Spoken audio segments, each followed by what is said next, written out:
just like one dig, the idea would be, well, how about if we just roll one truck out there, one truck in the neighborhood, one episode, streamlined, go. Welcome to episode 193 of the Community Broadband Bits podcast from the Institute for Local Self-Reliance.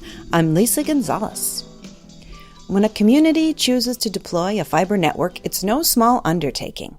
Planners must first complete a number of tasks before 1 foot of fiber can be buried or strung from utility poles. In Louisville, Kentucky, where Google Fiber has considered expansion, an issue has come up regarding utility poles and rights of providers. The debate has shined a light on One-Touch Make-Ready, policy designed to hasten preparation of utility poles while still respecting the concerns of utility companies that own or use the poles. Chris sought out Ted Smith, Chief Innovation Officer for the City of Louisville, to talk about One-Touch Make-Ready. Chris and Ted also expand the conversation to talk about the city's creative approach to improving connectivity for residents of all income levels, and ways they're pushing the boundaries of innovation. Now here are Chris and Ted Smith, Chief Innovation Officer from Louisville, Kentucky. Welcome to another edition of the Community Broadband Bits podcast. I'm Chris Mitchell, and today I'm speaking with Ted Smith, the Chief Innovation Officer for the City of Louisville. Welcome to the show. Hey, thanks for having me. We're excited to talk to Louisville. I've actually long known about Louisville as a basketball city. I understand that you do some other things well. Why don't we start by just having you give us a little details for people who aren't familiar with your community. What sort of things is Louisville known for? You probably do know Louisville for basketball, but you should certainly know us for the Kentucky Derby, the most famous 2 minutes of sport that occurs every year. You may know the Louisville Slugger bats. I'm sure many of you know the importance that the bourbon industry has had in the world in the last few years. And we are the home to bourbon. It's sort of the Champagne region of France. We are that for bourbon. So yeah, and and on the business side, we have a really diverse and exciting economy. We're home to Humana. UPS Worldport, so the majority of packages leaving and coming into the country for UPS are coming through here. And there's a great set of related kinds of economic activities. We're about 750,000 people in a merged city-county, and that's important for those that keep track of what's going on in sort of mid-sized cities, cities that made the decision to bring together in a consolidated form their city and county. Generally have done very well in the last few decades, and we've certainly done well, operating like that. And as Chief Innovation Officer, I think one of your jobs is going to be to try and make it more high-tech and friendly to internet-style innovation, internet companies and that sort of thing. So, what are some of the things that you're focused on to make Louisville more friendly for those high-tech companies? There's a wide range of things that run the spectrum from, our infrastructure, if you will. What's the absolute fabric? And, I'm spending a lot of my time these days on broadband internet. But, it also runs all the way over to, kind of the human capital side. We have a thriving maker community here, a very large maker space. And, that culture of tinkering, hacking, breaking, making, is also a related and important part of this whole thing. So we're really trying to bring an ecosystem of, technology and creativity together here. And there are a lot of pieces to that. The main thing that I think people have seen lately in Louisville was that you're one of the first communities and possibly the very first to embrace a policy idea called One-Touch Make-Ready, which should make it easier for anyone who wants to deploy fiber on poles to be able to do that. Before we get into that too much, I just wanted to note that we scheduled this call before there was a lawsuit, and I understand that you're not at liberty to talk about anything related to the lawsuit. So if listeners are interested, we're sorry, but we're going to talk more about the policy stuff than any of the lawsuit activities. What problems did Louisville note in terms of needing to be corrected with a new policy? A lot of the focus for large area infrastructure, work. Think of it, it's capital construction work, right? You're building something, and then the focus becomes, what are the what are the barriers to being able to do business in a community, and you really do focus on just the way things work, right? How does permitting work, and how does franchising work, and there's a lot of wonky stuff that I wouldn't expect anybody who listens to your show to care about, really. But sooner or later, you do run into, how does your city operate as it relates to the public rights of way? And many will be familiar with this idea of one dig policies. So if you're in downtown Boston and somebody ripped open a block of roadway, you would hope that while they've got the road open, they're going to be working on everything that's down there that is scheduled or needs to be worked on, right? So that'd be the gas lines, that'd be the water line, that'd be the electric, a number of things that are in the roadway, right? And you would hope they would do that all at once and then close the road up, and then it might be a long time before they need to open the road again. And so those are called one dig policies, and many cities have one dig policies where they do coordinate, the work of the utilities so that there's minimal disruption to the community and improves overall safety in the community. Well, when you think about aerial attachment poles, there's a similar idea, and it's called One Touch Make Ready. And there's a great white paper that the Fiber to the Home Council put out a couple of months ago, that really describes how much safer it can be for a community to not have 5 or 6 trucks rolling out to a pole, a utility pole, each one, moving one line a few inches, and then another truck coming out and moving their line a few inches, all to get to a place where the newest attacher can put their line on. And so, just like one dig, the idea would be, well, how about if we just roll one truck out there and we have a accredited certified technician who's able to move everyone's line to make room for the new line and go ahead and attach it and drive away. So one truck in the neighborhood, one episode, one interaction, streamlined, go. And so that really is the idea behind One Touch Make Ready. Well, and I think one of the things that people may not be aware of is that for the most part, when this sort of work is being done, it is contract crews. It's not someone who's literally getting a paycheck from AT&T or from Comcast or any of those big companies. They're a crew of local people that those big companies and local companies might contract with.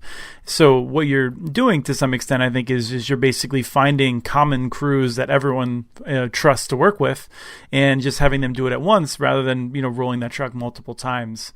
At the end of the day, in our community, these poles are owned by private companies. In our community, they're owned by our electric and gas utility and by AT&T. And so those poles are their property, their private property. And pole attachment, having the ability to attach to their pole is actually governed, by their pole attachment policies and contracts. You have to pay for lease space on attachment. And so when you get to this issue of who's doing the work, I want to be 100% clear. The only people that can do work on poles in our community are contractors or labor that is approved by that utility. The ordinance that we passed wasn't to say that, well, now anybody can climb up this pole and put a wire on. I mean, that's definitely not what we're saying. We're saying the pole owners have decided who is credentialed to be on their poles, on their equipment. And from that list of contractors, technicians, some new attacher is going to have to select, to do the work or have their own workforce accredited by that pole owner. And so I know this seems a little bit in the weeds, but it's important to know because a lot of people have misunderstood this to be, now the government's, asking to have anybody come up and do whatever they want on our poles. I mean, that's not at all the case. But, we really are working with respect to the way that attachment is governed today. So we're just asking for, the common sense of, let's let that technician move everyone's line, not just touch the one line that they might have been originally dispatched for. And I'm glad that you bring up that the city of Louisville doesn't own the poles in this case. I think that's an interesting piece. And can you say a little bit about why the city of Louisville has a say over the poles? We have talked previously about the right-of-way and how it works, but I think maybe you could give us a very brief refresher of it. if you look at the ordinance that was passed, what we're asking for is poles that are in our public rights of way. We're asking for essentially a standard of work for those poles in our rights of way. And so, it really is just a matter of we're really trying to streamline and improve the safety and efficiency of operations in public rights of way. And so, I understand that the poles are privately owned, and that's fine. But this policy applies to our public rights of way. Right, and I was going to say, as a reminder, I think just a little bit deeper is that you're entrusted. I mean, you're required to operate the rights of way, to regulate them in a way that will benefit the public. And, if as I'm looking at this from afar, it looks to me like Louisville's saying, well, we want to make sure that we can make it easier for new investment. We want new investment in Louisville.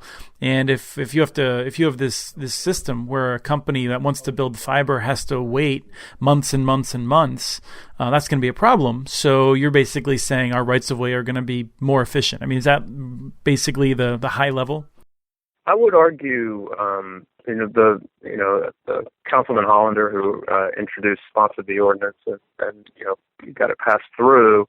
He really has emphasized the importance of the public safety and the lack of interruption in the neighborhood. So I know you just made the argument for we want to be a place where private companies can come invest, but I'll tell you, in the formation of the legislation and the passing of the legislation, the higher premium was being placed on, the reason that we believe, this needs to be done is to decrease disruption in the places, around these rights of way. And it's primarily a safety and disruption reduction. Again, like One Dig is, that's really where we're coming from. And I don't view this as an economic development activity per se. I view this as this is streamlining the way access to our rights of way operate. Now there will be other benefits of working like that, but this isn't an economic policy. This is really a safety and efficiency, common sense thing to do. And I know it has implications, in other quadrants, but when you look at the way the legislation was crafted and passed, we spent most of our time really focused on safety and disruption. That's it's actually a perfect analog then. I mean, you mentioned it, but I'll note to people that when we were studying Santa Monica, which has one of the more longer running dig once kind of policies, that their initial concern was literally that the streets would be crumbling from all the cuts in them. And that was why they embraced that sort of a model. I think that's why a lot of other cities have as well. Through the course of this whole thing, I've become very sensitive to poles. And, what you'll learn is, there's a lot of shortcut, sort of, I don't know, I think it was sort of hacking that goes on in the pole business, where you will have, let's say the electric utility decides whatever they need to do, that the pole that's standing in place is not going to be able to, structurally support whatever needs to be done. So they need to put in a new pole. Well, they'll put in a new pole in roughly that location, right next to it. And then they'll move their stuff over, right, the electric utility. And then in many cases, they'll chop the pole, right? And then there are two poles there, and we're waiting for all these other communications layer attachers to start moving onto the new pole, right? And so in worst case scenarios, they've actually then cut the pole at the top and bottom, lashed it to the new pole because one attacher hasn't gotten their truck out. And so there's this sort of cancerous looking monster telephone pole, right, that has, most of the new pole and then part of the old pole, lashed to it, and then this is what we're doing today, right? I mean, and so, I encourage anybody listening to actually just start taking a look at the way, poles look in your community. If you're in a situation where you have these stub poles, lashed partial poles, I mean, that is really because of this sequential attachment activity. And, it might not ruin your day, but I mean, it really is a different kind of a blight and probably a safety issue overall.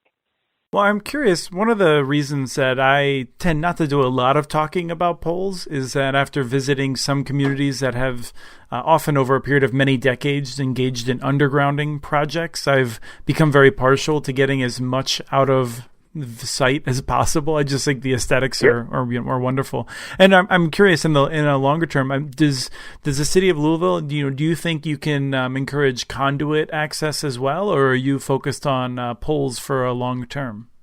I don't know that we have a strategy, kind of as a city or a community on, how much is aerial and how much work is underground. We certainly have a bias, as many communities do, a new development. Of course, the bias is to have stuff underground, and a lot of our newer developments are underground. But we are a 350 square miles, merged city county. It's a lot of space, and it's not a small thing to say, well, let's make a commitment to getting all this underground. It's very expensive. It'll take a very long time, and so we're really just kind of trying to make the best of the situation that we're in right now. And so again, reducing extra clutter in the right of way is a priority, and multiple poles in similar locations is part of clutter, and can be a safety issue in its own right. That on top of the proliferation of microcells, and I think that's a subject of a whole other show, I'm sure. But there is no slowing down the deployment of fiber as it supports wireless data. We're going to see tenfold increase in small cell tower work over the next few years. I mean, there's no stopping. There's an arms race for getting on tablets and mobile phones, and so that you don't do that underground. You have to attach yourself to something in the air. And so I know you have a vision of having everything underground, but I don't think you're keeping track of all of the mobile devices and Internet of Things, and they're all above ground, and they're looking for something above ground. Yes, you have me there. The wireless access points will certainly have to be above ground. And there are more of them, right? I mean, more of them all the time, because people go to 4G and then 5G, and then and pretty soon you realize that you're going to have to be very proximal to these antennas, and the only way that's going to happen is if there's a lot of fiber, supporting that. I'm curious if you could characterize some of the arguments. I mean, we saw that, I believe, in the city council meetings that the incumbent providers spoke out against these policies. And what arguments did they use? Well, so, in the lead up to the ordinance, there certainly are, I think, if you're used to the way you're doing business, and you have, crews that you send out to do things, then you're biased to say, well, I like it the way I'm doing it right now. And, a lot of it, kind of does center on, I send my people out to work on my stuff. And, I understand that. And, there's lots of interesting arguments to be made around all of that. So, that's really, I think, at the core of it, those are where the concerns are, is, the status quo at the moment before this ordinance, really, has a whole set of business practices that, if you suggest we're going to stop working like that, the first reaction you get is, well, this is how we do our work, and, we really want to keep doing the work the way we've always done the work. Yeah, generally, I don't find that a very persuasive reason. I mean, sometimes it carries the day, but unfortunately, it's one of those things that, if you have fiber all over town, I can see why you wouldn't want to change things. But anyway, I wanted to throw that in there because I haven't found that their arguments held a lot of merit, but I wanted to make sure that we at least gave a nod to them. I'm curious, is there anything else going on in Louisville that, for people who are interested in what cities are doing to improve internet access that you'd like to note? A lot of the focus of this conversation is how do you really get ultra high-speed, cost-effective internet. Mayor Fisher, my boss, really looks at this very holistically, and we are certainly concerned about being competitive in that way. But, similarly, we are aggressively working on low-income neighborhoods, sort of what I think of as the new digital divide. And the new digital divide isn't really about internet access in a sense of I have it or I don't. It's the way that you get to the internet. And we have neighborhoods in Louisville where what's true, they may have access to wireless data. The pricing is so very high relative to what you would get at, in a fixed line at your house, that, people don't use the internet, for educational applications and, these things that are a little more bandwidth intensive. And so we're focused on, what can we do to roll out wireless internet in some of these neighborhoods. And we have a mesh network that we've recently put up in one of these neighborhoods, and we're learning a ton by doing this. I just want to say, it's not your grandfather's, Wi-Fi project, municipal Wi-Fi project. We're really trying to learn about arrays of access points, how they can be good for economic development for small businesses in the area. Recently, we've rolled out a few Big Belly recycling waste stations. I don't know if you're familiar with that company out of Boston, but they have essentially trash receptacles and recycling receptacles that have, in the case of the ones we rolled out, wireless backhaul. That now in these neighborhoods also have hotspots in between the units, and they're solar powered, solar on top of the unit. And so we've put a couple of these units into this neighborhood. We've been doing public Wi-Fi, and it's really been very interesting to see. Now we have people waiting at a bus stop, and they're able to know when the bus is coming, because there's the trash can next to the bus stop is a hotspot. And, it's powered by the sun, and it uses wireless backhaul, so it's very, it doesn't matter where you are physically. I have to think that in the near future, those things will also be measuring air quality and doing all kinds of other things, too. Yeah, but I really want to emphasize, while it's fun to talk about 10 gigabit internet to your house, it's just as fun to talk about wireless trash compactors that, also can do other things for you, right? Help you get the bus, maybe monitor air quality, maybe monitor noise levels, whatever that is, right? There's all kinds of, and we're learning that in one of our most economically distressed neighborhoods. It is where our most advanced internet technology work is happening. And I couldn't be happier about that. We're now we recently stumbled into some learnings around vacant property and the kinds of fires that vacant properties have. Turns out they present real fire risks to adjacent properties that have people in them. And so now we had a hackathon to come up with an ultra low cost smoke detector that can talk to our municipal network. And so now the empty house that's catching on fire can tell us that it's on fire, before anybody can see it, because it's empty, remember? And so, the idea that, we would come up with innovations like this only really comes from actually having the asset in a neighborhood that's distressed, where, we can come up with these sort of crazy new ideas that I'm pretty sure you wouldn't come up with in a situation, in a very wealthy neighborhood where there aren't the same kinds of challenges or constraints. We're doing some of our best learning on the other side of the bandwidth continuum, but the slower internet, but Internet of Things internet, broader, everyday use of internet. And then, of course, we're going to have our folks that are looking for the speed and, trying to telecommute and all that. The mayor really sees the whole continuum, and we're trying to work the whole continuum. Well, it sounds like that's a lot of what Susan Crawford has been calling a responsive city, which I've enjoyed her writings about that and talking with her about that. It's also, I think, the case that when you talk about developing these apps and these approaches, you probably wouldn't be doing it if you had to be paying, per bit or trying to get someone's permission from the telephone company to do it. I mean, there's a lot to be said for being able to build your own network using unlicensed wireless space. I mean, these sorts of things are really important.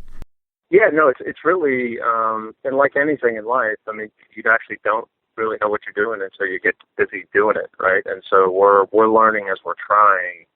And Susan's a wonderful person who, sort of makes the case that this infrastructure, right, is a public good. And the only way you really can back up that rhetoric is by actually showing people all the different kinds of good that it can do. And that's really what we're focused on. And every day we think of a new value that the network can provide, really validates that whole point. Just like the road that you built, or the railway. I mean, like, you see all the different uses and all the value that's created. You don't necessarily know about all that until you lay the infrastructure down. Great. Well, thank you for coming on the show and telling us about what's happening in Louisville. Well, thank you so much for having me. That was Chris and Ted Smith, Chief Innovation Officer from Louisville, Kentucky, discussing One Touch Make Ready policy and what is happening in the Derby City. Send us your ideas for the show. Email us at podcast@muninetworks.org. Follow Chris on Twitter. His handle is @CommunityNets. You can also follow muninetworks.org stories on Twitter, where the handle is @muninetworks.org. We want to thank Kathleen Martin for the song Player vs. Player, licensed through Creative Commons. And thank you for listening to episode 193 of the Community Broadband Bits podcast.